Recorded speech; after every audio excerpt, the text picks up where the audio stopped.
It's been a while since I've updated this, because I've been traveling.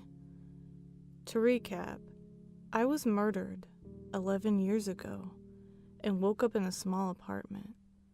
I stayed there for a day while I tried to figure out what happened to me, and the best I can come up with is that it was some sort of deal with the devil done by my sister. I just got to my parents' house this morning. I was 3 states away, in some tiny town I'd never heard of. I've been hitchhiking and walking when I couldn't find a ride. It took me almost 2 weeks to get here, but when I got to Illinois, it didn't take me long to get to the neighborhood I grew up in. As I walked up to the house my parents lived in, I noticed that the grass was unkept, much longer than my dad would have normally let it get. I saw that the front door had been kicked in at some point, and several of the windows had been broken. It looked like no one had lived there for years. I turned to walk away, unsure I wanted to explore inside. And then I heard a woman calling my name. Amy! Amy! Is that you? You've grown so much. I haven't seen you in years. You left for the boarding school quite suddenly, didn't you? The elderly woman who had lived next door my whole life was standing by her mailbox, calling me over. I approached with caution. I'm sorry, ma'am. I don't remember your name for the life of me. It's been a long time. I've been away. Sure, yeah, boarding school. That's where I went. Then I traveled after that. It's no worry, dear. You girls used to call me Aunt Granny. I'm not sure where you got the name, but it was adorable. I haven't seen your sisters since the home invasion back in '09. We all thought you might come home for the funerals, but we didn't see you there.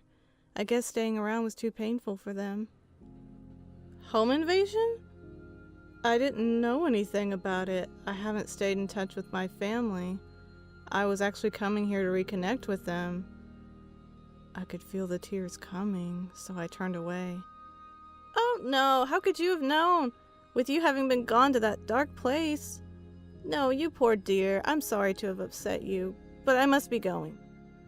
With that, she turned and quickly walked up the steps to her house, locking the door behind her with a loud click. I turned and ran, trying to outrun the pain I was feeling. I finally stopped after 2 blocks, my lungs burning as much as the tears I felt streaming down my face. I looked up and saw I was in front of the public library, my favorite sanctuary as a teen. I walked in and went to my favorite corner in the back, finding a nice quiet spot to read the journal and hopefully find some answers as to what happened to my parents. I opened the first journal, skipping to near the end, the page after the blood and tear-stained one. It was dated 2 days after I died. It says, I talked to her and she made me a deal. She said that he wouldn't be able to change the terms for this one. One more life, someone my sister's age, to be their host, and all of the debt I owe is gone. I told her I'd do it. I know the perfect person. Kay. I have to. Jay will be safe, I will be safe, M and D will be safe. She told me to give up on D. He will never be worthy of the effort I've put into him. I can't. I lost A for him. Him and that damn job. I'll do whatever it takes to make this work. L. I got up and walked over to the nearest computer, leaving my bag with the laptop and other journal next to my chair, marking it as mine. I logged in using a free pass from the front desk and logged into Facebook, hoping I could find something new. I searched for Kelsey and saw that she had a profile that was public, so anything she posted was visible, even if you weren't friends with her. She had a ton of selfies and she looked great. She looked exactly the same as she did in school, just with shorter hair. Except her eyes. I couldn't shake the feeling that her eyes were different. I could have sworn she had brown eyes, but the ones in her millions of pictures were a deep and striking blue. I thought about messaging her, but didn't want to drag up any bad memories. So I just logged out and did a search for my sister, Ella. Her profile was pretty much blank. You could see her name, the town she lived in, and her profile picture, which was her and a man with black hair kissing by a lake in wedding attire. I felt sick. She was living with someone and enjoying her life after everything she'd done. I logged off of the computer and went back to the chair to read more of the journal. I was nearing the end of the first one and wanted to finish it before I had to leave the library and find somewhere else to stay. The next entry was 1 day later. He agreed to the terms. All I had to do was get her signature on a card and then write out what he said above it. Then she was his, and it was done. I'm free and I can feel it. When I woke up this morning and smiled for the first time in weeks, Dee gave me a weird look. He said that I shouldn't be happy this soon after my sister was gone. But I'm free. The deal's done. I'll get the promotion and everything will work out. She keeps telling me he isn't worthy. I'm starting to believe her. I've given so much for him and he treats me like I've done nothing. If he only knew. L. The next entry was the last in the first journal, and it was dated 2 months after I died, July 8th, 2007. Dee left today and I let him go. She said there would be one more deal with a steeper cost, but I would find my true love. The cost? My home. I would need to transfer to Michigan State University and move there. I would find the man of my dreams there, and our lives will be perfect. I will never see him again. M and D seemed happy that I'll be gone, and so does Jay. Maybe it's for the best. It hurts to be around them, knowing I caused this. Soon it will all be behind me. L. I closed the journal, wishing I could understand how my sister got to be the way she was. She obviously had a lot of problems that caused her to do some dark things. I just wish I could have helped her. At the same time, I wanted to kill her. She took away 11 years of my life. I went through something terrifying and painful, and she was just over it, days later. I tried to get access to the laptop again, hoping that it would hold some answers. The screen loaded up and the username was the random string of letters and numbers. 123 P45 S678. After staring at it for a few seconds, I decided to try the most basic password that I could think of. Pass 1234. That's it, I was in. My mouth dropped open in disbelief as I stared at a picture of my sister and the man from her profile picture on Facebook.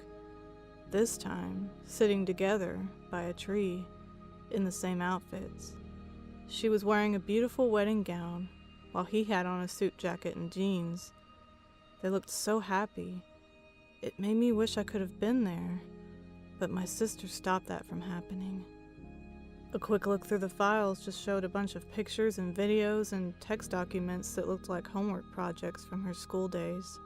Nothing looked terribly important or interesting. I decided to reach out to my ex, Mike. He was 2 years older than me in school, a senior. He wanted to take me to prom, but I died before we could go. If the woman next door thought I just went to a boarding school, maybe he did too. There's no way he'd believe I was murdered. I logged into my Facebook on the laptop and looked for his page. He looked just as good as ever. The messages on his wall were worrying, though. It looked as if he needed help just as much as I did.